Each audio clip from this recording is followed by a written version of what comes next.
A Pair of Red Clogs.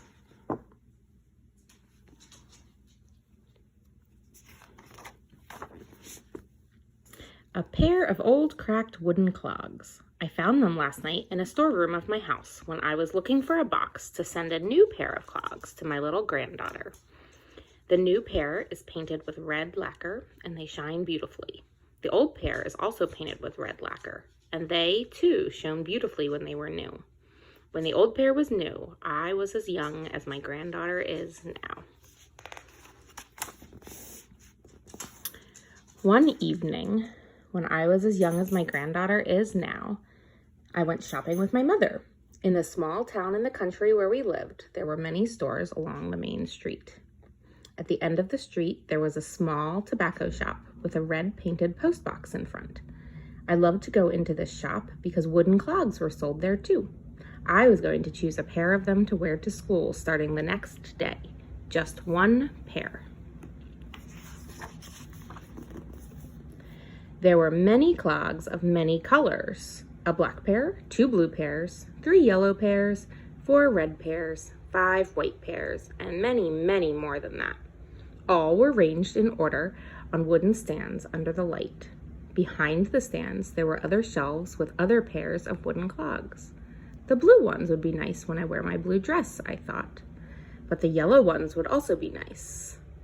Which pair would you like, little girl? Asked the lady of the store. Red, blue, yellow? I wondered for a long while. My mother was looking at me, smiling quietly. I thought and finally decided to take the red ones. They were painted with clear red lacquer, and there was a thong of red and black on each clog. It was almost dark when we went out of the shop, with the new clogs in my hands. Lights were on in the stores, and the goods of the stores looked very pretty under the lights. Polished apples looked as if they were painted. Fresh bluish fishes looked almost alive on blocks of shining ice. And roses were still wearing dew on their dark red petals, as if they had just come from the gardens. But my new clogs were the most beautiful of all. They were so airy and light that I felt as if I was wearing nothing. When I walked, they talked, "Kara Koro, Kara Koro." When I ran, they sang, "Koro Koro, Kara Kara," along with me. I went to school, I played with my friends, I went shopping with my mother, wearing the new pair. Everybody said, "Aren't they pretty?" I was happy, very happy. One evening when the sun was going down, my friends and I were walking down the hill. The sun was setting and everything looked orange in its rays. The sky, the grasses, my friends and I. "Ashita Tanaki Nari," one of the girls sang and kicked her wooden clogs into the air. "Ashita Tanaki Nari, may it be fine tomorrow," it means. I did it too. The game is called the weather telling game. If your clog falls to the ground like this, it will be a fine day tomorrow. And if like this, there will be snow. And if like this, it will rain. And that is how I made a crack in my new clogs. They did not talk, Kara Koro, when I walked. They did not sing, Koro Koro, Kara Kara, when I ran. They just sounded Gabba, Gabba, Goro, Goro. I was sad. Shall I ask Mother to buy a new pair, I thought? No, I knew she would not buy another pair so soon. I remembered what she had told me when we bought them. Take good care of them, she had said. Maybe I will buy another pair after a while for the next festival day. Oh, it was more than 2 months till then. She will not buy new ones yet, I said to myself. So I kept on wearing them. They were not new anymore now that there was a crack in them. Day by day, little by little, they got dirtier. Do I have to wear them for another 2 months? I thought miserably.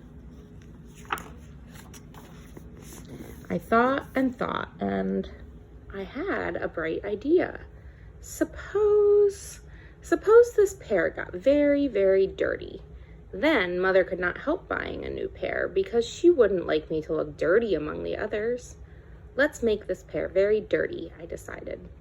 The very next day, on my way home from school, I walked into a puddle to get the wooden clogs wet. Then I went to a dusty field and shuffled my feet in the dirt. Look what I was wearing, just muddy pieces of wood. Now Mother must buy me a new pair, I said, and they will sing, Cara coro, when I walk, coro, cara, when I run. People will say, aren't they pretty, again. I was very pleased with my plan and started toward home. But while I was walking along, scuffing the dirty clogs, I began to get uneasy. I began to be afraid that my mother would know that I had made the clogs dirty on purpose. Betta, betta, betta, betta. The muddy pair seemed to murmur as if they were saying, you are a liar. You are telling a lie. So, I was walking slowly when I entered the kitchen where Mother was cooking. What's wrong with you, Mako? She said, looking at my dirty feet. With whom were you playing? The boys? Is that brown stuff just mud, or is it paint? Just mud, I answered in a low voice. Go and wash your clogs quickly before the thongs turn brown. Then squeeze the thongs softly and wipe the water away with the old washcloth and put them near the bath fire. Not too near, otherwise the lacquer will come off, Mother said in her usual soft voice. I didn't move. What's the matter, Mako? Do it quickly, or they won't dry before morning. I could not say that the clogs were so dirty that I needed a new pair. Mother was not suspecting me at all. And I remembered that you should try to clean a thing first before you decide to buy a new one. It was the way we always did. So I washed the clogs. The mud came out easily because it had not yet had time to dry hard. Splash, splash, splash. The water was cold, and I was cold too. I was sure that Mother would not buy me a new pair of clogs because the mud came out almost perfectly. I squeezed the clog thongs and wiped the water away. Then I put the clogs near the bath fire, but not too near. Now that they were clean again, they looked quite pretty, although there was still the crack, and I saw that the black color of the thongs had come out and dyed the red part, all because they got wet. Come and eat, Mako, it's getting late, called Mother. So I went and ate, leaving my wooden clogs steaming a bit near the bath fire in the kitchen. They will be dry soon, said Mother. Did you wash them by yourself, Mako? Asked Father. Good, very good. What did you play, Mako? Asked my little brother curiously. I just played, I answered in a little voice. Now it was out of the question to ask for a new pair. I felt very sad. I was ashamed of what I had done. Maybe I will buy you a new pair before long, said Mother. The crack makes too much noise when you run. But don't play the weather-telling game on the stone road, and be sure not to get wooden clogs wet too often. All right, Mako? All right, I said, nodding. Mother was smiling at me as usual, so I tried to smile as usual too. But I couldn't. I wanted to say something to her, but I couldn't. I just knew that I would never try to trick my mother again. A long, long time has passed since then. This pair of cracked clogs is almost as old as I am. I am packing the new pair for my granddaughter. Will she play the weather-telling game with this pair of clogs? Will she kick them into the air and let them fall on the stone road? Will she get them wet? Yes, I think so. Don't you? The end.